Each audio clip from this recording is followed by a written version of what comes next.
누가복음 18장 31절 예수께서 12 제자를 데리시고 이르시되 보라 우리가 예루살렘으로 올라가노니 선지자들을 통하여 기록된 모든 것이 인자에게 응하리라. 인자가 이방인들에게 넘겨져 희롱을 당하고 능욕을 당하고 침뱉음을 당하겠으며 그들은 채찍질하고 그를 죽일 것이나 그는 3일 만에 살아나리라 하시되 제자들이 이것을 하나도 깨닫지 못하였으니 그 말씀이 감치였으므로 그들이 그 이르신 바를 알지 못하였더라. 우린 지난 시간에 부자 청년이 부자 관리가 구원을 받는 방법에 대한 질문을 받고 그리고 끝으로 30절에 현세의 여러 배를 받고 내세의 영생을 받지 못할 자가 없느니라 하시니라 라고 하는 걸로 끝을 맺었어요. 그리고는 이제 누가가 12 제자를 데리시고 그리고 환난 받으실 것을 지금 예고하는 내용이 소개되어지고 있습니다. 어떤 이야기 때문에 이렇게 구성을 해 갔을까? 누가의 지금 보고 있는 그 성경과는 우리 구약 성경을 통해 가지고 지금 예수님이 소개한 내용, 성령의 감동을 받고 지금 기록을 한 내용인데 유수의 기간이 지나고 70년이 지나면 이 70년 동안의 유수 기간이 끝나면 회복을 해주신다고 했던 그 언약을 지금 기억을 하는 이야기입니다. 그래서 지금 이야기 뭐냐면 어떻게 해야 구원을 받을 수가 있습니까? 라고 하는 걸 이야기를 하고는 지금 부자 그 관원은 너에 있는 것을 계명, 여기서 이들이 불순종했던 내용인데 이 불순종했을 때에 하나님의 그 계명을 어떻게 지켰는지 이걸 다 해라. 이렇게 이야기를 했더니 난 다 지켰습니다. 이렇게 이야기를 해요. 그래? 근데 부족한 것이 있는데 너의 재산을 팔아가지고 가난한 자들한테 나눠주어라 라고 이야기를 했어요. 그랬더니 이 관원은 부자인 관계로 이제 고민에 빠졌어요. 구원에 대한 질문은 고사하고 자기 있는 재산을 다 나눠주라고 그러니까 예수님의 그 말씀을 받고 그냥 돌아가게 됩니다. 물론 우리는 이제 이 유수에 있던 사람들이, 유수에 빠졌던 사람들이 회복에 참여하는 사람들이 극히 즐거움을 역사서를 통해서 확인했다 했고, 그리고 특히 이 누가복음은 이제 하나님의 사역에 대한 이야기인 게 이 하나님의 구속사역, 이 구속사역에 대한 이야기이기 때문에 양대 언약을 상실했던 이스라엘 백성들을 어떻게 섭리하시는가에 대한 내용을 이게 쭉 소개가 되어져 있단 말이에요. 그러니까 이제 구약 성경에서 지금 이 회복의 의미가 뭘까? 이거를 우리가 일단 정리가 되어져야 다음 이야기하고 연결이 되어집니다. 우리 선지자들은 이 성전이 완전히 불타가지고 없어졌어요. 이 성전은 불타가지고 없어졌었는데 70년 만에 우리 지난 시간에 확인하기로는 516년에 성전이 다시 회복이 되어졌다고 이렇게 이야기를 했습니다. 그러면 성전이 회복이 되어졌는데 이 성전에 대해서 이야기하기를 이 성전의 영광이 선지자의 이야기예요. 이 성전의 영광이 이제 창건되어졌을 때 하나님께서 솔로몬을 통해 가지고 성전을 지게 하셨는데 이 성전의 영광보다 더욱 크리라 이렇게 이야기를 했어요. 가시적인 걸로 보게 되면 다시 이때 지어진 성전은 초라하기 짝이 없어요. 솔로몬의 성전은 전무후무하도록 영화로운 성전이었거든요. 근데 성지자가 말을 갖다 했을 때 이 다시 회복되어졌을 때의 성전의 영광이 솔로몬에 의해서 지어진 성전의 영광보다 더 크다는 거예요. 자, 그러면 이 개념이 우리가 여기서 이걸 정의를 해야 이제 신령한 우리 예수 그리스도를 통해서 성취되어지는 이 광채로 우리 예수님은 오셨다고 이렇게 이야기했어요. 광채로 오셨다. 하나님은 영광의 본체가 되시는 분인데 이분으로부터 지금 광채로 이 땅에 오셨던 예수 그리스도 이분에 대한 영광이 구약성경에 보여줬던 영광보다 더 크다고 하는 그런 그 개념일 수도 있겠죠. 그 이야기는 바로 뭐냐면 이렇게 포로로 끌려왔다가 회복이 되어졌을 때 이분들이 보는 개념들은 절대 값을 볼 수 있도록 하나님의 섭리하다 하시는 거예요. 이세의 이런 지금 이스라엘 백성들은 끊임없이 상대적인 개념으로 해가지고 눈에 보이는 그런 가시적인 그런 입장에서의 모든 걸 판단을 갖다 했어요. 그러나 포로로 끌려갔다가 이들이 다시 돌아와서 방해 가운데에 하나님의 언약을 따라가지고 성전이 지어진 이런 그 모습을 보고는 물론 솔로몬의 이 성전도 하나님의 언약의 성취였죠. 이 언약의 성취였었는데 이 다 불타가지고 없어졌던데 다시는 가망이 없었던 여기에서 온전하게 이루어졌던 이 성취의 문제는 이거는 과히 세속적인 시각으로 해야지 볼 수 없는 세계를 보여주신 게 하나님께서. 그러니까 이제 예수님이 부자 청년한테 너는 구원을 받으려면 너의 있는 것들을 다 나눠줘라 그런 그 이야기거든요. 그럼 이제 가난해지게 되면 이들이 이 회복에 참여를 다 할 거예요. 그런데 그는 이 회복에 참여하기보다는 돈이 많은 걸 가지고 인해 가지고 고민을 갖다 하고는 돌아와 버렸어요. 구원의 문제보다는 현물을 보존하겠다고 하는 그의 가치 문제가 결정이 되어진 거죠. 예수님께서 뭐라고 말씀하셨다고 하시냐면 43절에 30절에 현세의 여러 배를 받고 내세의 영생을 받지 못할 자가 없느니라 하시니라. 아니 29절에 이제 하나님의 나라를 위해서 집이나 아내나 형제나 부모나 자녀를 버린 자는 그 이야기에 모든 것들을 버린 자는 현세의 여러 배를 받는다 이렇게 이야기를 했거든요. 이 회복에 참여하려고 한다면 그나마도 바벨론의 포로로 있을 때 얻어가지고 있었던 모든 관계, 모든 소유 이거를 다 버리게 되어졌을 때 이 사람들은 회복에 참여되어질 뿐만 아니라 그것이 이제 30절의 이야기예요. 현세의 여러 배를 받고 여러 배가 과연 여러 배일까요? 이 여러 배는 절대값에 대한 여러 배라고 하는 개념이에요. 그래서 영원한 생명이신 예수 그들을 만나게 되면 우리가 이 구원, 온전한 구원에 이르게 되어지게 되면 성도들은 부요하신 예수 그리스도를 만나고 그래서 이 성도들은 절대 부요를 알게 되고 그리고 이걸 깨닫게 되어지고 이 소유를 소유하게 되어지는 거예요. 이 절대값에 대한 부요를 소유하게 되어진다. 그러니까 성도들의 모든 삶은 그래서 지족의 삶이라고 이렇게 이야기를 합니다.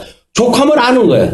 왜? 하나님께서 지금 여기까지 나를 사랑하시기 때문에 인도하셨다고 하는 것이 너무나 분명하니까 내가 가지고 있는 모든 것들 현재 있는 것이 가장 만수예요. 가장 온전한 수예요. 가장 충족한 수예요. 이거가 이제 못 믿어지게 되면 우리는 부족을 느끼게 되어지고 이 부족은 탐욕을 불러일으키게 되어지고 이 탐욕은 결국은 이게 우상숭배라고 그러지 않았어요. 예수님 한 분만으로 족함을 얻지 못하고 결국은 세상의 것들에 절하지 아니하면 얻을 수 없는 그런 그 재물을 취할 수밖에 없도록 이미 되어져 있단 말이에요. 그러니까 예수님께서 지금 너희가 여기서 집도 가족도 다 버리고 회복에 참여되어진다고 한다면 너희는 여러 배를 받겠다. 그 이야기는 절대 소유를 너희들이 가지게 되어진다. 그 이야기예요. 절대값을 가지고 있는데 설마 상대적인 값 때문에 여기서 갈등하지는 않겠죠. 우리가 여기서 절대치를 가지고 있어요, 지금. 근데 상대치를 해가지고 여기서 비교하고, 그리고 상대적인 어떤 빈공감, 이걸로 해가지고, 우리가 어떤 한숨을 쉬고 살아갈 건 아니잖아요. 적어도 우리가 하나님의 이 언약대로 이루신 여호와의 섭리가 우리들로 하여금 절대라고 하는 것이 개념이 뭔지를 알려주셨으니까. 근데 안타깝게도 현재는 절대의 개념이 없는 세대예요. 포스트 모더니즘화 되어진 현대의 세계는 절대를 부정하는 사람들입니다. 전부 상대주의에 빠지고 우리 인간 중심의 이 세계관을 가지고 있기 때문에 절대를 그들은 인정을 하지 못해요. 우리는 절대를 인정하지 못하는 가운데 우리는 살고 있어요. 지금 이 문화 속에 살고 있어요. 그럼에도 불구하고 오늘 주님께서는 우리들한테 내가 너에게 절대로 부여한 걸 줄게 그 이야기예요. 그것이 예수 그리스도의 회복에 참여하는 의미입니다. 우리 예수님만 만나면 우리는 우리는 이 부요, 이 절대 부요를 간직할 수가 있어요.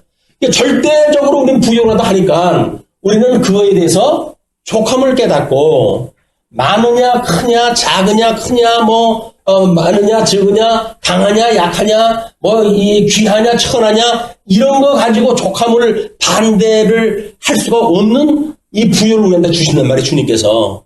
이게 예수님을 맞이하는 성도들의 기쁨이에요. 그게 즐거움이에요. 이게 예수님을 믿는 이유예요. 왜 우리는 세상에서 있는 것들에 초연한 삶을 살아가도록 하나님 섭리하셨을까? 이것이 예수님이 40일 금식했을 때 사단이 그러잖아요. 나에게 절을 갖다 하면 이 천하만물을 너한테 다 줄게. 이렇게 이야기하다 하지 않습니까? 근데 예수님이 뭐라 그래요? 사탄아 물러가라. 예, 사탄아 물러가라. 예, 하나님 한 분 외에 어떤 것도 우리가 경배할 일이 없다. 라고는 인생의 본분을 이야기를 합니다. 그러니까는 우리 예수님하고 형상이 닮아가는 성도들은 지금 현세 속에서 예수를 믿는 믿음으로 살아가는 성도들은 예수 그리스도로 인하여 부요를 누리고 우상에게 절하지 않는 만족을 가지고 살아간단 말이에요. 더 이상 우상에 절할 필요가 없어요. 왜? 우리 주님으로 인해가지고 우리는 족하니까. 그것이 예수님이 부자의 비유를 갖다 했다가 그 다음에 이 유수 기간 동안 어떻게 예수님이 돌아가셔야 될 사항인지 이걸 지금 선고를 갖다 해주는 이유예요. 그러니까는 이런 역사적 맥락에서 부자가 하나님 앞에 율법을 순종했다고 하지만 소유를 팔아가지고 가난한 자에게 주어야 되는데 그 정도로의 계명을 지킨 게 아니잖아요. 그럼에도 불구하고 회복에 참여하고 구원을 요청을 했지만 그는 재물로 인하여서 회복에 참여하는 걸 거부하고 돌아가 버렸단 말이에요.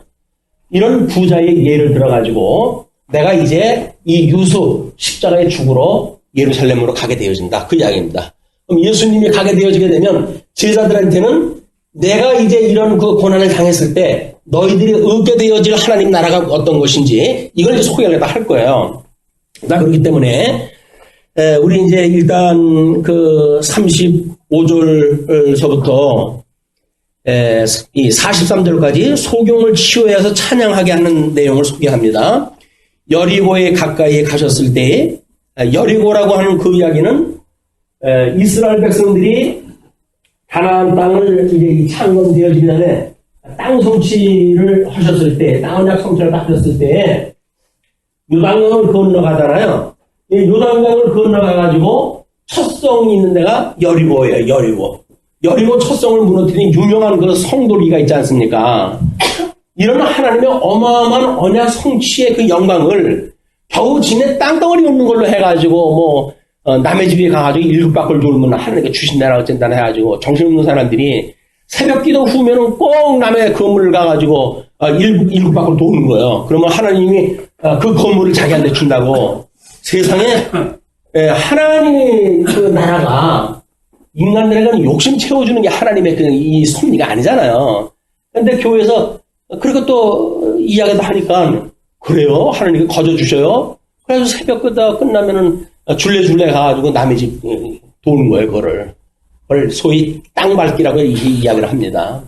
때로는 기독교인들이 남의 사찰에 들어가가지고 땅밟기를 갖다 해가지고 자기네들이 거기를 정복을 갖다 했대나 어쨌다 하는 이런 정신 나간 사람들이 있어요, 기독교가. 그래서 욕을 먹는 겁니다, 기독교가. 기독교가 무슨 무당 종교도 아니고 어떤 그런 종교로 평화를 갖다 해가지고 기독교를 욕보이는지 그는 예수 그들을 알지 못하는 이건 적그리스도들의 장난이에요. 어떻게든지 성도들의 이 절대의 이 값으로부터 상대적인 값으로 시야를 끌어내려가는 거예요. 우리는 영원한 하나님 나라의 이런 그 모든 소유 이걸 가지고 우리 하나님 나라를 살아가는데 이 원수마귀들은 이거로부터 우리의 영원한 곳에 우리의 마음을 둔 우리들의 마음을 이 땅으로 끌어내려가지고 이 땅의 것들에 우리에게 쏘겨주는 일이란 말이에요. 쏘기는 일들. 우리가 이 장면을 공부하게 되면 땅에서 우리 마귀들이 우리에게 유혹하는 모든 것들 이걸 우리가 경계해야 되겠구나라고는 경계심이 아마 들 거라고 보여집니다. 자, 그렇게 하고 여리고에 가까이 가셨을 때 한 맹인이 길가에 앉아 구걸을 했다고 이렇게 이야기를 해요. 근데 왜 여리고성, 이제 이 회복이 되어지게 되면 예루살렘에 들어가가지고 회복을 때 해야 되는데, 하나님께서 이 약속하셨던 땅을 약을 성취했던 여리고성 입구에서 소경을 만나게 하셨을까? 이것도 어떤 극적 요소가 있겠죠. 시나리오를 써갈 때 어떤 그 기자가 예수님이 하셨던 그런 사역을 가지고 뭔가 시나리오를 써나가는데 뭔가 극적인 요소가 있을 거란 말이에요. 그것이 아마 우리 저주로 인해서 유수된 선민이라고 해가지고 이사야 42장 18절로부터 20절의 성경 구절을 소개를 갖다 해드렸어요. 그 중에 42장 18절 19절 보게 되면 하나님께서 이스라엘 백성들의 무지를 뭐라고 책망을 하시냐면, 너희 못 듣는 자들아 들으라, 너희 맹인들아 밝히 보라. 맹인이 누구냐? 내 종이 아니냐? 누가 내게 보내는 내 사자같이 못 듣는 자겠느냐? 누가 내게 충성된 자같이 맹인이겠느냐? 누가 여호와의 종같이 맹인이겠느냐? 이스라엘 백성들이 하나님의 제사장 나라로 지금 부름을 받았던 백성들 아닙니까? 근데 그 하나님을 잊어버리고 이 하나님의 놀라운 영광을 잊어버리고 하나님을 배반하고 자기들의 그런 어떤 욕심을 따라가지고 불순종하고 이렇게 살아가는 그런 이스라엘 백성들을 이사야 선지자는 그들로 이스라엘 백성들의 무지함, 바로 하나님을 잃어버린 자들이 소경이라고 이렇게 표현을 한 거예요. 예수님께서는 실질적으로 지금 여리고성에 소경을 등장을 시키고 이 소경과의 관계를 통해 가지고 과거의 이스라엘 백성들을, 하나님께 불순종하던 이스라엘 백성들을 소경이라고 이야기를 했었는데, 그걸 지금 어떻게 섭리를 해가시는지, 회복되어지는 하나님 나라에는 이 소경이 어떻게 되어져 가는지에 대한 것을 소개를 했다 합니다.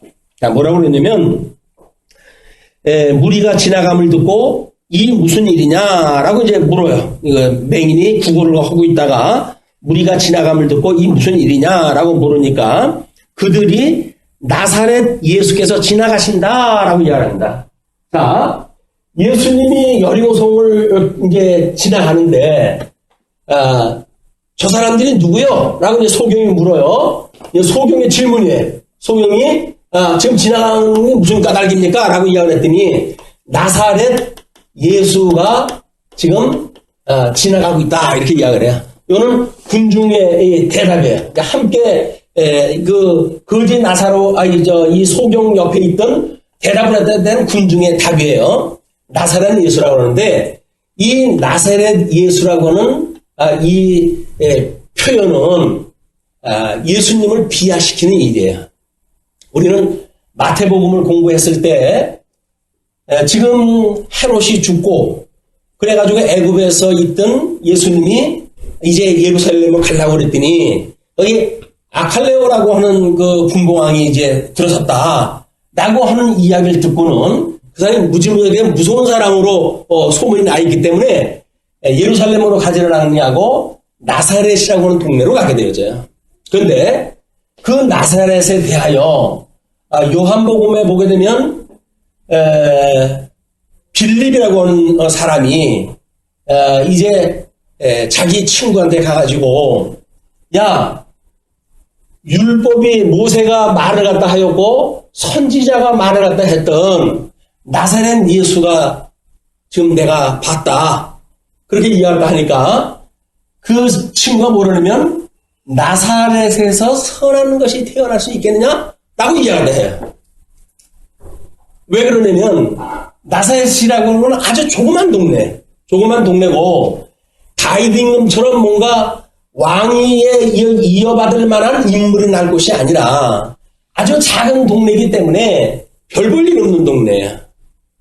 근데 재미난 거는 이 나사렛이라고 하는 그 용어를 이렇게 다른 사람들이 예수님을 비하하는 표현으로 쓰게 하시려고, 다른 거는 언약을 이루려 하심이라 라고 이야기를 하게 되면 아주 성경 구절이나 구절을 그대로 그러다가 증거를 하다 했잖아요. 누구도 반박을 못해요. 말있구나. 구약대로 오신 예수님이 왔구나 라고 이야기를 했었는데, 이 나사렛이라고 하는 이야기는 마태복음에 의하면 나사렛 사람이라 일컬으리라 라고 하는 선지자의 말을 응하리라 라고 하는 해석만 있어요. 그럼 해석이 있으면 문제가 있어야 될 거 아니겠어요? 구약에 근거가 있어야 될 거 아니겠어요? 근데 구약에 근거가 없어요. 구약에 나사렛 사람이라고 읽는다고 하는 선지자의 이야기가 없어요. 그래서 성경학자들이 고민에 빠진 거예요. 도대체 뭐냐 이게. 분명히 마태복음에는 나사렛 사람이라고 일컬이라고 했는데 왜 구약 성경에는 나사렛 사람이라고 지칭한 바가 없느냐, 그런 그 이야기거든요. 그래가지고 성경학자들이 이렇게 저렇게 궁리하다가 이게 유다의 뿌리로부터 이 다윗의 그 다윗이라고 하는 사람은 유다의 이 혈통을 따라가지고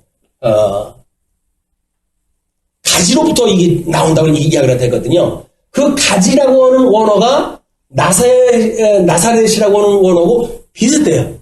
그러니까 이것이 그 가지에서 난다고 했는데 그거를 언약대로 이루었던 그 일이다 라고 성경을 갖다 했었는데, 우리 종교개혁자 칼뱅은 그것이 아니라 나시린이라고 하는 이런 그 성경, 이 단어도 나사렛이라고 하는 단어고 유사해요. 그러니까 나시린을 이야기한다 이렇게 이야기를 한 거예요. 그러니까 물론 이 나시린도 뭐 우리 삼손이라든지 또는 나라가 다시 창건된 사무엘이라든지 이런 데도 나시린이 정식으로 등장한다 하고 설명이 되어지는데 예수님에 대한 것만 설명이 없는 거예요. 그러니까 지금 이 나시린이라고 하는 용어를 나사렛 사람으로 숨겨가지고 그리고는 하나님께서 이걸 감춰놨다. 지금 예수님이 십자가에 죽어야 된다고 했던 그 이야기도 제자들은 못 알아먹잖아요. 왜냐면 하나님 감춰놨기 때문에 그렇단 말이에요. 지금 감춰놔가지고 지금 세상 사람들은 예수님을 비하시켜가지고 뭐 하나님의 아들이라는 둥 그렇게 왔는데 나사렛 예수로 해가지고 목수 아들로 해가지고 별 볼 일 없는 인물로 지금 이 공생애를 다 하고 있단 말이에요. 그러니까 비하시키는 이런 용어가 나사렛 예수라는 이야기예요. 자, 그런데 군중은 나사렛 예수라고 했는데 지금 소경은 뭐라고 예수님을 부르죠? 나사렛 예수를? 예, 그들은 이제 여리고서 맹인이 외쳐 가로되 다윗의 자손 예수여 나를 불쌍히 여기소서 하거늘. 이 사람은 군중들은 나사렛 예수라고 부르는데 오히려 소경은 다윗의 자손 예수라고 이렇게 얘기하는 거예요. 다윗의 자손. 자, 눈을 뜨고 있는 사람은 지나가는 예수님을 보고 나사렛 예수라고 이야기를 했어요. 그러니까 눈을 갖고 있는 소경은 그분을 보고 다윗의 자손이라고 이야기하는 거예요. 지금 여기서 절대값이 뭐고 상대적인 값이 뭔지 갖다 우리 비교를 하고 있잖아요. 가시적인 걸로 보아가지고는 그 사람들이 뭐만 봅니까? 그냥 현실적인 상황을 보는 거예요. 그러니까는 목수, 뭐 별 볼 일 없는 사람, 지가 자칭 뭐 예수라고 뭐 하나님의 아들이라고 하는 그런 그 사람 이렇게 해가지고 나사렛 사람이라고 우습게 표현을 하는데 우리 이 소경은 눈을 감은 사람인데도 불구하고 다윗의 자손 예수여라고 부른단 말이에요. 이게 소위 모든 재산을 다 버리고 나도 이 회복에 참여하고 있는 하나님의 나라의 백성들의 특징이란 말이에요, 이게. 자, 그러면서 이렇게 이야기합니다. 이제 앞서가는 자들이 그를 꾸짖어 잠잠하라 하되 그가 더욱 크게 소리질러 다윗의 자손이여 나를 불쌍히 여기소서 하는지라. 나를 불쌍히 여긴다고 하는 그 이야기는 결국 긍휼히 여김을 받는 거 아니겠어요? 이게 그 구걸하던 맹인에 대해서 그 다윗의 자손 예수여라고 했을 때 나사렛 예수를 다윗의 자손으로 우리 믿었다라고 이제 설명하다 해놨고, 불쌍히 여겨서라고 하는 그런 그 이야기를 이사야서 14장 1절 2절 말씀을 소개하다 했어요. 왜냐면 바벨론에 대한 그 예언시 가운데 있는 그냥 이사야서 13장서부터 14장 23절까지가 바벨론에 대한 예언인데 그 중에 14장 그 1절에서 이야기하듯이 여호와께서 야곱을 긍휼히 여기시며 이스라엘을 다시 택하여 그들의 땅에 두시리니 나그네 된 자가 야곱 족속과 연합하여 그들에게 예속될 것이라 라고 해가지고 하나님이 이스라엘에 긍휼을 베푸시는 내용을 소개를 한 거예요. 좀 나사렛 예수라고 하는 그런 그 말을 듣고 다윗의 자손 예수여라고 불렀던 사람이 지금 불렀던 그런 그 이야기는 적어도 이사야서의 예언에 의할 것 같으면 여기서 회복해 주신다고 했던 그 약속이 있는데 그것이 바로 우리 긍휼을 베푸는 일이다 그 이야기예요. 그러니까 여기서 회복되어진다는 이야기는 결국 뭐냐면 긍휼을 입는 사람들이에요. 긍휼. 하나님께서 긍휼히 여기시는 자 이런 자들이 하나님의 나라를 좀 소유로 하게 되어진단 말이에요. 자 그렇게 해가지고 이제 앞서가는 자들이 그렇게 이야기를 하니까 이제 예수님께서 머물러 서서 명하여 데려오라 하셨더니 그가 가까이 오매 물어 이르시되 내가 무엇을 하여 주기를 원하느냐? 소망이겠죠. 지금 이 소경의 소망이에요. 소경의 소망. 근데 우리는 여기서 이중적인 그런 의미를 봐야 되겠죠. 왜냐면 여기 내용을 우리가 봤을 때, 이런 어떤 눈에 보이지 않는 이런 의미가 있으니까 두 가지의 의미를 갖다 봐야 될 거예요. 내게 무엇을 하여 주기를 원하느냐? 이르되 주여 보기를 원하나이다. 이렇게 이야기합니다. 자, 본다고 하는 것이 뭘까요? 예, 보기를 원하나이다 이야기하다 하니까, 지금, 그 맹인에 대한 그 내용이 이사야서 29장 18절 말씀을 인용하다 했죠? 예, 그날에 못 듣는 사람이 책의 말을 들을 것이며, 어둡고 캄캄한 데에서 맹인의 눈이 볼 것이며, 이것이 이사야서 29장 17절로 24절, 24절까지 연단 후에 임할 하나님의 복에 대한 내용이 소개된 내용이에요. 이거는 선지자들의 이야기를 가지고 믿음이 있었던 소경은 예수님한테 보기를 원하나이다 이야기를 해요. 근데 예수님은 보기를 원한다는 이야기가 소경이 그냥 눈뜨는 이런 생물학적 그런 상황 변화가 이야기하는 것이 아니라 예수님께서는 소경의 믿음을 보신 거예요. 그 믿음을 갖다 보셨다. 왜? 선지자들의 예언이 그렇게 되어져 있으니까. 그러니까 예수께서 그에게 이르되 보라 내 믿음이 너를 구원하였느니라 하시매 구원을 받았어요. 이 사람은. 부자는 이 관원은 돈 많은 걸로 해가지고 포기를 갖다 했는데 소경은 구원을 받았어요. 왜? 이 절대 부요가 뭔지를 갖다 알았기 때문에 그렇단 말이에요. 절대 부요가 뭔지를 알게 되면 상대적인 어떤 그런 문제로 인해 가지고 이해관계에 따라 가지고 여기에 이르지 못하는 이런 그 경우가 있다. 이제 그걸 이제 보여주는 이야기입니다. 그러니까 곧 보게 되어 보게 되어졌다는 이야기는 눈만 열었을 뿐만 아니라 하나님의 아들로 오셨던 예수 그리스도 이분을 보게 되어서 하나님께 영광을 돌리며 하나님의 영광을 돌리는 이야기는 뭐예요? 영광의 강체에 있는 예수 그리스도를 그들이 눈을 열어가지고 보았단 말이에요. 그 이야기는 영광의 본체가 되시는 하나님의 아들이라고 본 거 아니에요. 그러면 이를 찬양을 했던 거 아니에요? 하나님을 찬양을 한 거 아니에요? 하나님을 찬양을 했다 하니까 영광을 돌리니까 그리고 예수를 따르게 되어지고 백성이 다 이를 보고 하나님을 찬양하니라. 이 사람은 지금 예수님이 불러가지고 이 회복의 역사가 어떻게 되어질 건지를 구약 선지자 특별히 이사야의 예언의 내용을 편집을 갖다 해가지고 지금 하나님 나라의 백성으로의 소경의 회복에 대한 이야기를 소개한단 말이에요. 이거를 겨우 예배 시간에 성도들한테 뭐 아픈데 손을 대세요 해가지고 날지어다 이런 거 외쳐가지고 교회에서 하는 거 아닙니다. 교회에서 병 고치려고 그러는데 병원을 가지 못하고 교회 와가지고 병을 고쳐요.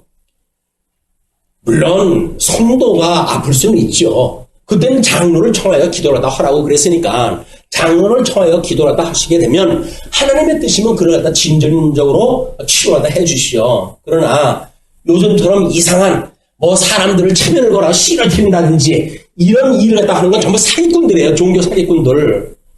이걸 우리가 놓치게 되어지게 되면 신앙생활의 본질을 버린단 말이에요. 현상에 우리가 얽혀가지고 마치 그런 것이 뭔가 능력이 있는 것 같고 예수를 믿는 것 같으니까 사람들이 전부 이 세상의 것들에 취해가지고 사는 거예요. 교회 나오면 돈 준다고 그러더라. 교회 나오면 뭐 복 받는다고 그러더라. 교회 나오면 건강한다고 그러더라. 이런 걸로 해가지고 교회가 그동안 지탱을 갖다 해왔어요. 그런데 경제가 발전을 갖다 해가지고 교회당 안 나와도 제법 이제 먹고 살 먹고 됐잖아요. 그러면 교회 나오면 복 받는다고 하는 교회 모토로 나옵니까? 안 나와도 되는데. 그런데 안 나오는 거 사람들이. 교회를 겨우 먹거리 해결하는 곳으로 이게 해결을 하려고 했던 아주 초락이 짝이 없었던, 물론 민족적으로, 우리 농경사회에서 찌르게 가난했던 한국 사람들한테 그 복음을 통해가지고 예수님을 소개했던 어떤 긍정적인 면도 없잖아, 있겠죠. 그러나 먹는 것 때문에 따라왔던 사람들은 다 예수님 고난받으면 도망갑니다. 예수님 십자가에 돌아가실 때 그러잖아요. 저들이 나를 따르면 먹고 배부른 까닭이라. 예수님을 따라왔던 사람들이 전부 먹고 배부른 까닭에 예수님을 따라갔던 사람이에요. 예수님이 십자가에 이제 돌아가시기 위해서 붙잡혀 가시니까 다 도망가지 않습니까? 다 도망가잖아요.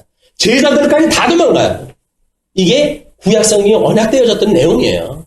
그 사람들만 어떻게 그럴 수가 있냐. 3년 동안 따라다녔던 제자들이 어떻게 그럴 수가 있냐라고 이야기를 하지만 구약에 목자를 치리니 그때 양떼가 흩어지리라 라고 했던 그 약속을 이루시기 위해서 하나님께서는 누구 하나 남겨놓지 않습니다. 왜? 너 거기다 남겨놔봐요. 얼마나 잘난 척을 하고 있어요. 그러니까는 하나님께서는 홀로 그 영광을, 하나님의 그 영광을 이루시는 모습을 우리가 보여주게 되어집니다. 그러니까 백성들이 이를 보고 다 따랐어요. 그리고 장면이 바뀌어가지고 19장 1절로 10절 삭개오의 영접의 예로 설명을 하십니다. 자, 보세요. 그럼 예수께서 여리고로 이제 들어갔어요. 들어가고 지나가시는데 삭개오라 이름하는 자가 있으니 세리장이요 또한 부자라. 여기서 지금 이 구원을 요청했던 관원도 부자라고 그렇게 이야기했어요. 지금 이 소경은 완전히 가난한 자죠. 그러나 19장 여리고성에 들어갔을 때 그 이야기는 이제 여기서 부자. 다만 같은 그 돈은 많은데 바리새인들이 죄인이라고 여겼던 세리장 출신이에요. 이 세리장이라고 한다면 잘하는 사람들이 전부 죄인으로 보거든요. 근데 이 부자라고 한다면 전부 우르르 보는 사람이거든요. 이중성을 가지고 있어요. 세리장이라고 해도 죄인 취급을 다 하는데도 불구하고 부자라고 하는 건 늘 이제 바라고 싶은 거예요. 나도 좀 저 사람처럼 부자였으면 좋겠다 라는 소망이 있는 이런 세리장 출신은 삭개오를 들어가고 하나님께서 예수님께서 이제 보여주시는 거예요. 그러니까 삭개오라 이름하는 자가 있으니 세리장이요 또한 부자라. 그가 예수께서 어떠한 사람인가 하여 보고자 하되 예수 그리스도가 소문으로 웃기는 죄인과 세리의 친구라고 이야기를 듣고 그랬지만은 그분을 본 적이 없으니까 그 예수님이 여리고성을 들어왔다고 하는 소리를 듣고는 그분을 보려고 그러는데 이 사람은 또 신체적으로 약점이 있네요. 단신이에요. 그래서 그 군중을 해치고 예수님 볼 수가 없는 거예요. 이것이 우리 이제 교회 학교 아이들한테 유명한 그런 예화로 이제 등장되어지는 사건입니다. 자, 3절. 그가 예수께서 어떠한 사람인가 하여 보고자 하되 키가 작고 사람이 많아 할 수 없어. 자연적인 방법으로 해가지고 예수님을 볼 방법이 없는 거예요. 그때 우리는 한 가지의 어떤 특징이 나타납니다. 안 되네? 라고 포기하는 거예요. 그게 이솝 이야기의 신포도 나무의 이야기예요. 신포도. 왜? 여우가 배가 고파가지고 뭐 좀 먹거리를 찾다가 포도나무의 열매를 따먹으려고 아무리 꽁중꽁중 뛰어도 치가 안 자라는 거예요. 자존심 상하죠. 먹을 수는 없고 후퇴를 갖다 해야 되거든요. 근데 자기를 정당해야 될 거 아니겠어요. 뭐라고 정당을 갖다 했다고요? 저건 신포도야. 내가 노력해가지고 따먹을 가치가 없는 거야. 라고 이야기 갖다 해가지고 돌아섰다고 하는 그 얘기 이솝의 이야기. 인간의 보편적인 심리란 말이에요, 이게. 근데 지금 이 삭개오라고 하는 사람은 할 수 없는 상황이에요. 그런데 그 사람의 자세는 다르게 되어집니다. 이제 그가 예수께서 앞으로 달려가서 보기 위하여 돌 무화과 나무에 올라가니 이는 예수께서 그리로 지나가시게 되밀어라. 지나가는 길목에 돌 무화과 나무가 있었는데 그 무화과 나무에 올라갔어요. 예수께서 그곳에 이르사 쳐다보시고 이르시되 삭개오야. 삭개오의 이름을 예수님이 어떻게 합니까? 이거 뭐 소문 들어가지고 뭐 들었겠지 뭐. 세리가 친구니까, 세리장, 우리 뭐 세리장 사교회 밑에서 내가 일합니다. 뭐 이런 이야기 들었겠지. 뭐 그렇게 갖다 붙들러댈 수도 있겠어요. 그러나, 세리의 친구인 건 어떻게 알겠어요, 그럼? 개호가. 이건 말로 설명이 안 되는 거야. 근데 예수님은 삭개오를 불렀어요. 삭개오야 속히 내려오라. 내가 오늘 내 집에 유하여야 하겠다 하시니. 이것이 창세전의 하나님의 이 예정은 그리스도 안에서 선택하실 자와 유기하실 자를 하나님께서는 예정을 다 하시는 분이에요. 이 예정을. 영원하신 하나님이, 예수님이 성자 하나님이에요. 성자 하나님. 이 성자 하나님은 성부 하나님으로부터 영원히 출생하신다고 이렇게 이야기했죠. 영원히 출생하신 분이니까 창세전에 당신 안에서 예정했던 사람이 삭개오라고 하는 사람이에요. 이름이야 물론 지네 부모가 낳아서 출생을 하다 해서 지어줬겠죠. 그러나 오히려 그의 부모들보다도 더욱 잘하는 것이 그리스도란 말이에요. 그리스도. 하나님의 전지전능하신 전지전능. 모르는 게 없으신 분이란 말이에요. 그러나 하나님이니까 예수님이. 그냥 그분께서 삭개오를 보고 삭개오야 내려오라 이렇게 이야기하는 거예요. 그게 이상합니까? 절대자이신 예수님을 우리가 믿지 못하니까 상대적으로 목수 아들이라든가 뭐 별 볼 일 없는 사람이라든가 이런 걸 취급했을 때 우리들의 머리는 말도 안 돼 라고 이야기가 나오는 거예요. 이게 삭개오를 이름을 불렀을 때. 그러나 이거 회복됐을 때 우리 그 이사야가 이 바사 제국에 오게 되면 고레스 임금이 등장을 할 터인데 그가 너희들을 놓아주리라고 이야기되어진 거를 이야기를 했잖아요. 지난 시간에 공부를 했잖아요. 아니 700년 전에 이미 고레스라고 하는 이 이름까지 좋은데 아니 여기 나와가지고 삭개오라고 이름 부르는데 뭐가 이상해요. 이상한 거 아무도 없어요. 우리 하나님께서 우리 고민은 빌기도 전에 다 알고 계신 분이에요. 어려움 우리 주님이 다 알고 계셔요. 그러니까 주님한테만 가면 돼 이제 그 문제는. 그런데 주님한테 갈 수가 없는 거예요 우리가. 왜? 거기가 너무 멀고 구멍이 있어가지고 그럴 수가 없다고 생각이 드는 거야. 근데 그렇지는 않습니다. 아니 우리가 절대자이신 예수 그리스도를 만나게 되는데 구렁이 어디 있어요? 구렁이. 이미 절대자 영원하신 하나님은 우리들의 온 성도들과 함께 이분은 여기도 계시고 저기도 계신 분이란 말이에요. 오늘 예수 그리스도 안에 있는 거야. 그걸 우리가 중생되어졌다 이야기한다. 중생. 이 중생은 거듭남에 대한 거듭났다라고는 이야기해요. 요한복음에 의할 것 같으면 이제 니고데모라고 하는 그 사람이 네가 이제 다시 태어나야 되겠고 거듭나야 되겠고 이야기했더니 어떻게 내가 장성한데 부모한테 태어날 수가 있습니까? 그럼 내가 다시 모태 속에 들어갔다가 다시 나온단 말입니까? 라고 이 아래 세계 속의 개념을 가지고 예수님한테 질문을 해요. 그랬더니 예수님께서 하나님의 나라는 거듭나지 아니하고는 하나님 나라를 볼 수가 없단다. 이렇게 이야기를 하셔요. 그러니까는 우리가 죽었던 우리 예수님으로 말미암아 내가 다시 살아났어요. 라고는 신앙 고백을 하는 순간 우리는 영원하신 예수님을 만나게 되어지는 거예요. 그냥 시간 세계 속에서 상대적인 걸 가지고 우리가 어떤 탐욕을 가지고 우상 숭배를 하고 한다는 이 개념은 뭐예요? 영원하신 예수님을 만나지 못했다는 이야기예요.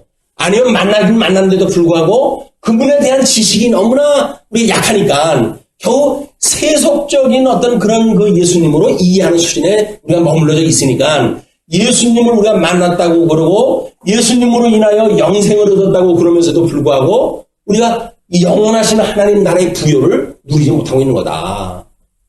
우리는 이 예수 그리스도의 영원하신 예수 그리스도와 한 몸을 이루는 거예요. 주면 몸된 교회는 한 몸이 이루어진 거예요. 예수님과 우리는 이제 한 몸이에요. 한 몸. 그렇기 때문에 천상에 계신 우리 그리스도께서는 주님의 몸된 교회의 모든 성도들을 온전한 형상이 되도록 우리 주님께서 이루어 가시는 거예요. 우리가. 그걸 우리가 기도라고 한단 말이에요. 그거를. 주님께서 우리를 형상을 따라 지으신 분 아닙니까? 그러니 당신의 형상을 담도록 우리를 변화시켜 주세요. 세속적인 거에 우리 있는 모든 우리의 개념을 우리 예수 그리스도 안에서 이 영원한 개념으로 이걸 바꿔주세요. 우리의 모든 시각을 바꾸고 가치관을 바꾸고 우리 세계관을 바꾸고 우리의 모든 생각 세계를 바꿔주세요. 라고 하는 이야기가 우리의 기도란 말이에요. 그것이 우리 하나님 나라를 구하는 성도들이에요. 하나님 나라에서 뭘 구합니까? 먹을 거, 마실 거? 예수님 구하지 말래요, 그거는. 뭘 구할까요? 그럼 입을 걸 구할까요? 입을 것도 구하지 말래요. 그럼 마실 거 구할까요? 마실 것도 구하지 말래요. 그럼 뭘 구한단 말이에요, 여기서? 오직 그의 나라만 구해라. 우리 지난 시간에 또 확인했어요. 그의 나라만 구해라. 그의 나라가 뭐예요? 우리 예수님이 부유로우신 예수님으로 해가지고 모든 성도로 하여금 부족함이 없는 하나님의 나라를 주님께서 이루시겠다는 거예요. 우리가 그게 믿어지면 아멘 하시면 되는 거예요. 안 믿어지게 되면 나도 구원의 참여구 했던 소경처럼 나도 눈을 열어 주님을 보게 하시고 나로 하여금 그 하나님 나라의 이 이론이 될 수 있도록 나를 불러주세요. 라고는 우리의 기도가 필요하단 말이에요. 이걸 위해서 우리가 이 기도를 하다 해야 되는 거지. 겨우 70년, 80년 살면서 뭘 위해서 기도를 하다 합니까? 먹을 거, 마실 거? 세상에 먹을 거, 마실 거 지금 이 귀한 세상도 아니잖아요, 지금은. 너무 먹을 게 많아가지고 그냥 뭐 토해내고 먹어야 될 로마 시대의 그런 막가는 세상처럼 대한민국이 얼마나 지금 부합니까? 여기서 뭐 먹을 걸 구해요, 먹을 걸 구하기는. 오직 그의 나라를 구해라. 하나님 나라를 구하라. 그럼 우리는 부유로우신 예수님으로 인해가지고 부족함이 없어요. 뭐 내 처지가 어떻다고요? 내 나이가 어때서? 예수 믿기 딱 좋은 나이인데. 근데 우리는 예수 믿으려면 아직도 못 해야 되는데 시간이 모자라요. 이렇게 이야기를 하십니까? 아니에요. 지금 이 시간이 예수님 믿기에 딱 좋은 나이에요. 예수님께서 이렇게 부르셨어요. 그래서 그 예수님을 우리가 영접하는 순간 우리는 부여로운 마음을 가지고 남은 인생을 살아가게 된다. 왜? 영원한 걸 소유했으니까 상대적인 걸로 인해 가지고 상처 입을 까닭이 없어요. 상처 입는다는 이야기는 뭡니까? 상대 속에 빠져 있으니까 그래. 키재기 하니까 그러는 거야. 네가 크냐 내가 크냐. 키재기 하니까 당연히 키 작은 사람은 상처 입을 거 아닙니까? 그렇지 않다. 하나님 나라는 키 작은 것도 은사예요. 은혜의 선물이에요. 삭개오처럼. 키 작으니까 나무 위로 올라가고 나무 위로 올라간 걸 예수님께서 군중이 다 볼 거 아니에요 지금. 아마 이쪽 근처에서 서 있는 사람한테 이야기를 했으면 저쪽에 있는 사람은 그 상황을 못 봤을 거예요. 그런데 지금 하나님께서는 그를 나무 위에 무대라고 하는 대로 끌어올려가지고 모든 군중들이 다 볼 수 있는 자리에 올려놓고 그리고 예수님한테 지금 삭개오야 내려오라. 내가 너희 집에 오늘 거하여야 되겠다. 초청도 안 했는데 당신이 들어가겠다는 거예요. 이 삭개오한테. 삭개오한테 이건 놀라운 사건 아닙니까? 자, 어떻게 전개되는지 보세요. 그렇게 이야기를 하니까 유하러 들어갔도다. 이제 그렇게 이야기하니까 무사람이 6절에 그가 급히 내려와 즐거워하며 영접하거늘. 당신이면 집가야 뭐 먹거리 축 나고 그냥 그럴 거 아니겠습니까? 근데 왜 이렇게 즐겁게 영접을 했다 할까요? 그 6절에 아마 설명을 다 안 했나요? 즐겁게 영접을 했다 하는 내용을 그것도 9절 저 아래쪽 그림입니다. 두 번째 그림이에요. 거기에서 즐거워하며 영접하거늘 그거를 예레미야서 31장 11절로 13절 말씀을 소개를 해드렸어요. 그 예레미야서 그 중에서 13장 13절의 내용을 보시게 되면 그때의 처녀는 춤추며 즐거워하겠고 청년과 노인은 함께 즐거워하리니 내가 그들의 슬픔을 돌려서 즐겁게 하며 그들을 위로하여 그들의 근심으로부터 기쁨을 얻게 할 것임이니라. 예레미야 31장 1절부터 20절까지의 주제가 뭐냐면 이스라엘의 회복에 대한 선포예요. 회복이 되었을 때 백성들의 상황이 어떤가? 기쁘고 즐거운 거예요. 그냥 기쁘고 즐거운 거예요. 그래서 노인도 젊은이도 다 그렇게 기쁨에 참여하게 되어지는 것이 지금 예레미야의 예언이란 말이에요. 지금 삭개오는 자기의 개인적인 구원이라든지 이런 협의적인 문제가 아니에요. 구약 성경대로 그게 성취되어지는 영광이 좀 선포되어지는 거야. 기쁘고 즐거운 마음으로 이제 맞이하는. 그런데 7절에 무사람이 보고 수군거려 이르되 저가 죄인의 집에 유하러 들어갔도다 하더라. 죄인의 집에 들어갔다고 그러는 거야. 상대적으로 시비거리는 사람들 끊임없이 시비 가지고 이제 거리고 그러잖아요. 요즘 뭐 대통령 선거 한다고 해가지고 어떻게들 그렇게 못된 것만 골라가지고 이야기를 하는지, 지네들이 뭐 잘하겠다고 하는 이야기 갖다 했으면 얼마나 좋겠어요. 전부 발목 잡고 그래가지고 같이 죽자고. 이게 짐승권자들의 특징이에요. 너 죽고 나 죽자, 그게. 우리는 보통 사람들이 싸울 때 하는 이야기가 그겁니다. 너 죽고 나 죽자고 덤벼드는 거거든요. 참 피곤해요, 그게. 너 죽고 나 죽자고 그러면. 근데 이 예수님을 맞이하게 되면 너 죽고 나 죽는 게 아니라 난 죽었으니까 이제 예수님 만난 걸로 해서 난 기쁘다라고 하는 찬송이 나올 수밖에 없는 거죠.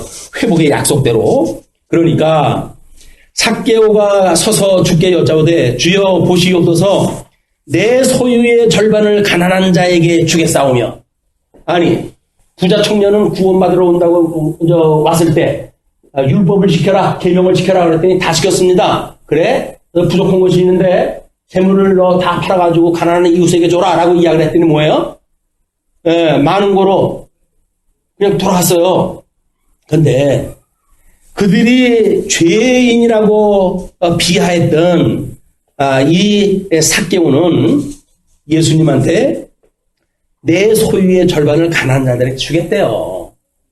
이것이 절대자이신 예수 그리스도 절대 부요를 깨달은 삭개오의 반응이에요.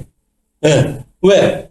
이분만으로 족하니까 뭐 세례 일을 앞으로 뭐 해야 될지 어떻게 될지는 모르겠어요. 그러나 내가 가지고 있는 거는 지금 뭐 이렇게 예수님 믿고 살아가는 데 있어서 그것 때문에 전전긍긍해야 될 이유가 없다. 뭐 교회에 헌금을 갖다 했는지 어떤지 모르겠어요. 나는 그렇게 해가지고 그가 주겠다고 이야기를 하는데 거기에는 뭐라고 이야기해서 이 소유의 절반을 주겠사오며 그 이야기를 스스로 의롭다 하는 관원인 부자와 비교를 해가지고 누가복음에 스스로 의롭다고 하는 자와 이거는 예수님으로 말미암아 이제 너는 이제 구원을 얻었다라고 했던 그런 그 나사렛과의 차이를 지금 설명한다 하는 거야. 스스로 의롭다고 하는 그런 그 관원은 오히려 재산이 많은 거로 근심하면서 돌아갔는데 이 재산이 많았던 우리 삭개오는 예수님을 맞이해가지고 기쁨으로 자기 절반을 내놓겠다고 이야기한다. 이런 지금 누가가 이 누가복음을 쓰면서 나름대로 좀 시나리오의 극적 요소를 그렇게 만들어가고 있단 말이에요. 근데 없었던 사건이냐 하면 아니에요. 다 있었던 사건이에요.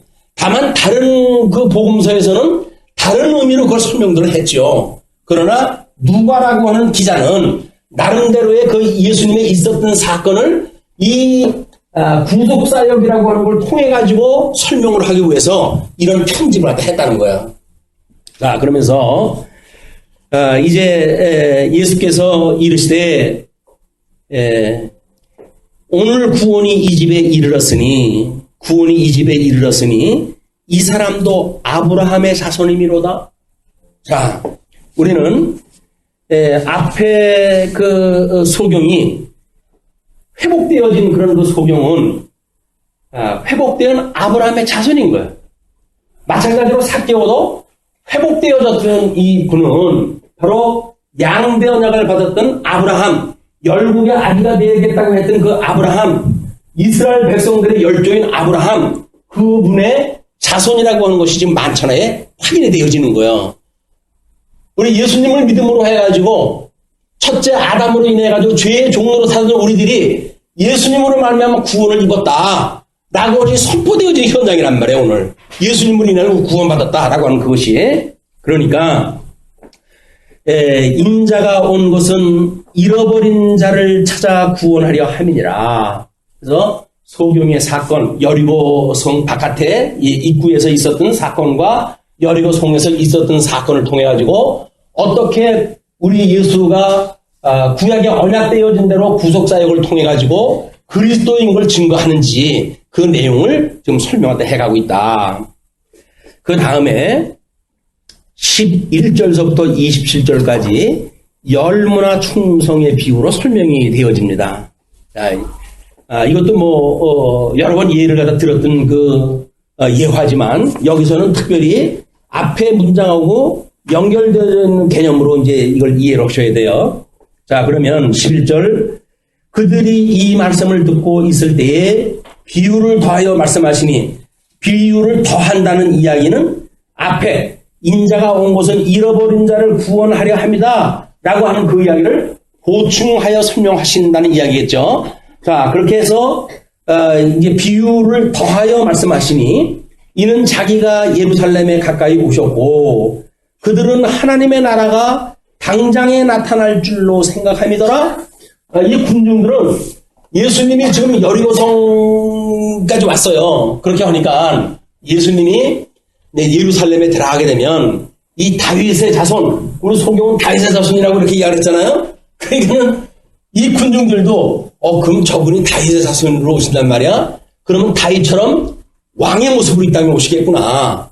그럼 로마 제국을 무너뜨리고 이제 우리가 독립의 시대를 맞이하게 되어졌구나 라고 하는 여전히 지상에서의 나라의 개념을 가지고 예수님을 해석하기 시작을 한 거예요. 예수님이 그들의 마음을 읽어내시고 그런 거 이야기예요. 그들이 당장에 하나님의 나라가 당장에 나타날 줄로 생각하더라 라고 하니까 이르실 때 이제 당장 여리고성이라고 하는 데 들어가가지고 여기서 지금 당장 예수님이 뭔가 로마 제국을 물리치고 독립되어지는 이스라엘 국가를 건설을 하다 하고 그래서 육적인 다윗의 자손처럼 왕으로 이 땅에 오실 걸로 믿고 있는데 이걸 오해하고 있으니까 예수님께서 초림의 사건에 있었던 거 아니에요. 이걸 재림의 사건까지 이걸 연결을 시켜가지고 설명을 하지 않으면 안 돼요.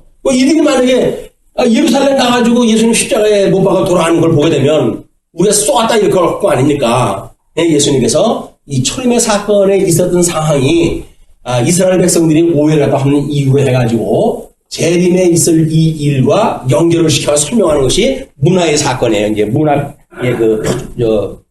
예화 사건입니다. 자, 뭐라고 이야기하냐면 이르시되 어떤 귀인이 왕위를 받아가지고 오려고 먼 나라로 갈 때, 그래서 요거는 우리 주보의 열문화 비유에 대한 배경을 거기에 소개를 해드렸어요. 오른쪽 그 글씨만 보시게 되면 헤롯 다왕은 죽기 전에 자신의 왕국을 세 아들인 거기에 안티파스, 빌립, 아칼라오에게 분할해 주었는데 이 아칼라오는 아까도 우리가 한번 예를 들었던 인물입니다. 거기에 분할해 주었는데 이러한 일은 로마 정부의 공식적 승인이 필요로 했다. 따라서 유대 지방을 분할받은 아칼라오는 로마 황제의 인준을 받기 위해 로마로 떠난다.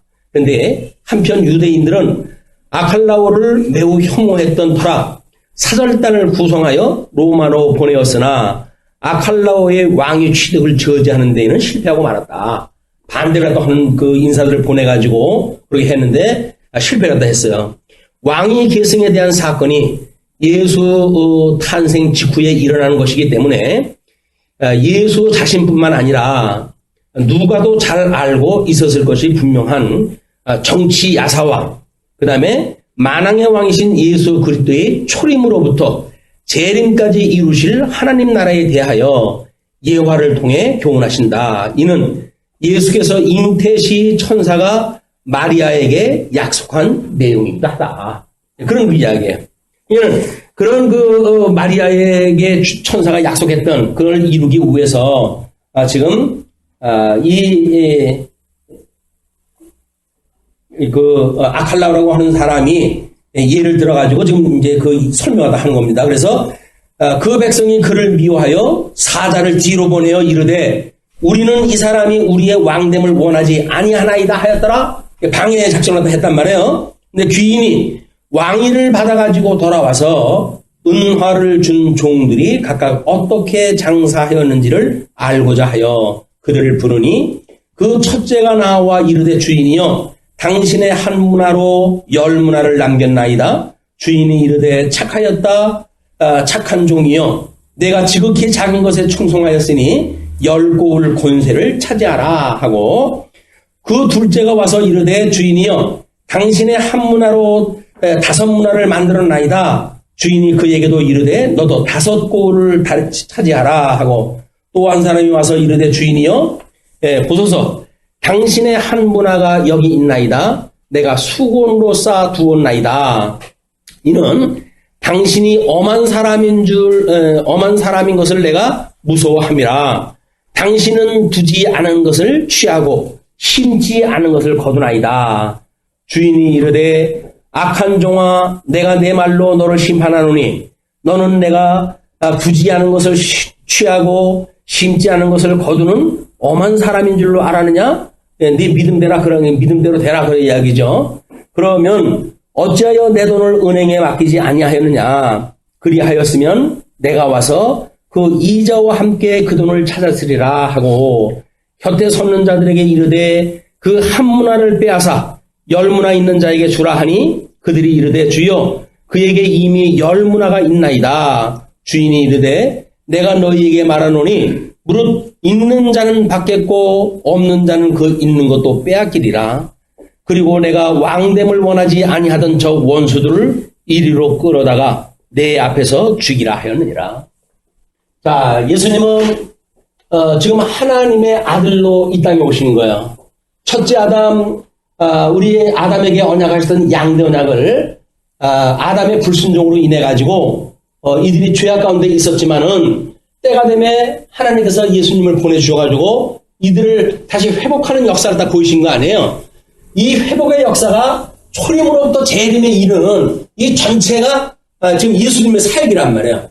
요걸 중심으로 놓고 봤을 때 왼쪽의 그림을 보시게 되면 그 왼쪽의 그림이 뭐예요? 3층천에 대한 예화가 있고 그다음에 에덴 동산과 천년왕국에 대한 예화가 있고 그다음에 가나안 이스라엘 백성들에게 주어졌던 모형 국가로의 예언이 있고 인간의 영과 육이라고 하는 그것을 가지고 있는 인간에 대한 그 조건하고 이것이 모든 세계관과 인생관과 역사관과 하나의 원리로 작동이 되어진다는 거예요. 예수님이 오셔가지고 회복하신다고 하는 그 이야기는 첫째 아담으로 인해 가지고 우리는 주기도라도 할 때 뭐라고 이야기를 하죠? 하나님의 뜻이 우리 이렇게 하나님의 뜻이 하늘에서 이루어지는 것 같이 이를 이 땅에서 이루어지게 해주세요 라고 기도를 하잖아요. 이 기도처럼 예수님이 오셔가지고 지금 이루어 가시는 날은 이미 하늘에서 영원한 하나님의 나라 이것이 이루어졌던 건데 이거를 이 땅에서 이거를 이루어 주세요라고는 우리 기도란 말이에요. 우리는 지금 가시적인 교회에서 이 생활도 하지 않습니까? 가시적인 교회가 곧 우리 주님이 재림하시는 날 이것이 영원한 하나님 나라로 우리 하나님께 드린 바가 되어지니까 이것이 하나님 나라가 되게 해주세요 라고는 기도랑 똑같은 이야기예요. 마찬가지로 이거는 이스라엘 국가에게는 12개가 언약을 한다 했는데 불순종해가지고 이제 애굽의 종으로 팔려갔잖아요. 이거로부터 지금 가나안 땅, 약속의 땅으로 이들이 가야 돼요. 이 약속의 땅으로 가가지고 이걸 누리고 살아가야 되는데 물론 이스라엘 백성들은 정탐꾼을 중간에 보내죠. 정탐꾼을 보냈는데 그들이 불신함으로 인해 가지고 이 애굽에서 나온 모든 사람들을 하나님 다 죽여요. 그리고 새롭게 광야에서 태어난 사람들만 가나안 땅을 밟게 해주십니다. 회복에 참여하는 거예요. 이스라엘 백성들 회복에 참여하는 것. 마찬가지로 예수님의 이 회복에 참여하는 그거는 이렇게 땅에 있던 것들을 다 버리는 자, 이런 자들만 들어갈 수 있다고 하는 걸 지금 보여주시는 내용인데, 우리 거기 마지막 부분에 보시게 되면 19장 그 마지막 절이 27절로 이렇게 나와져 있어요. 그리고 이제 내가 왕됨을 원하지 아니하던 저 원수들을 이리로 끌어다가 내 앞에서 죽이라 라고 하는 것이 재림 때에 대한 심판의 이야기입니다. 심판. 온 사람을 주님께서 영원한 생명과 영원한 사망으로 해가지고 심판을 다 하시는 거예요. 그래서 여기서 죽는다고 하는 그 이야기는 죽어가지고 없어지는 거 아닙니다. 죽어가지고 없어진다고 한다면 잠깐 죽고 말면 되죠. 그런데 그건 영원히 죽는 거예요. 영원히 죽는 거. 그 고통 속에 영원히 있게 되어지는 거고, 여기서 예수님을 이제 우리 아주 작은 데 충성했던 자를 주님께서 불러가지고 영원한 생명에 이르게 하신다. 그런데 26절에 뭐라 그래요? 너희에게 말하노니 무릇 있는 자는 받겠고 없는 자는 그 있는 것도 빼앗기리라. 그래서 모형적으로 보여줬을 때 있는 자, 이걸 믿고 예수님을 영접한 자들은 더 많은 것도 누리게 되어지지만 모형적으로 보여준 거를 그들이 믿지 않는 자들은 여기 예수 그리스도의 실체적인 구원에 그들은 참여치 못한다. 그런 그 이야기예요. 무슨 얘기인지 아시겠죠? 한 가지 그런 그 논리로 해가지고 회복되어지는 하나님의 나라가 얼마나 지금 하나님의 그런 능력을 보여주시고 영광의 모습으로 보여주는지에 대한 그런 계시의 역사를 오늘 확인하다 해보았습니다. 이런 그 하나님 나라가 주님 몸된 교회를 통해서 우리가 배우고 익히는 우리 교회로 해가지고 살아가고 있잖아요. 여기서 그 놀라운 하나님의 나라의 영광을 늘 눈을 열어서 보기를 원하는 기도. 그래서 우리가 여기서 비록 힘들고 어려운 삶을 살다 할지라도 영원한 하나님 나라의 백성이라고 하는 자긍심, 정체성 이런 걸 확립받다 해서 예수 그리스도의 자녀답게 성도로서 아름다운 그런 그 일주일간이 됐으면 좋겠습니다. 기도하시죠.